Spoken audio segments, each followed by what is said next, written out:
In today's video, I'm going to teach you how to update your personal information on Fidelity. Whether you've moved, changed your phone number, or just need to refresh your email address, I'll walk you through the process from start to finish so you can keep your account current and secure.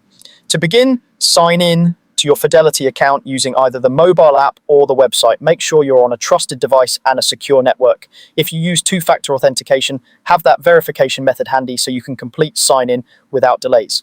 Once you're in, head to the main menu and open Profile. On the website, you'll typically find it by selecting your account icon at the top of the page. In the app, look for Profile in the navigation menu. If you don't see it right away, use the search bar and type Profile to jump there quickly. Inside Profile, choose the area you want to update and open personal information. This is where you can review and change items like your mailing address, phone number, and email address. Take a moment to confirm that what's displayed reflects your current details before making edits.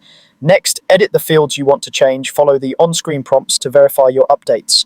Fidelity may send a code by text or email or ask you to confirm with security questions.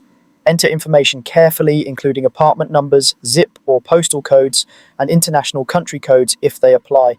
For email changes, watch for a confirmation message and click any link required to finalize the switch. If you're updating your legal name, Fidelity typically requires a formal name change form submitted through the website, along with supporting documents. Common examples include a government-issued ID and, when applicable, a marriage certificate or court order. Make sure your documents are clear and legible. Scanned PDFs or high-quality photos usually work best. After submission, allow a little time for processing and keep an eye on your email for status updates.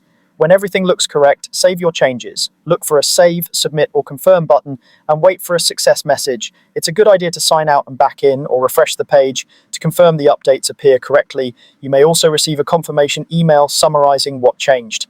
And that's it, your personal information has been successfully updated. Keeping this information current helps protect your account and ensures you don't miss important notifications.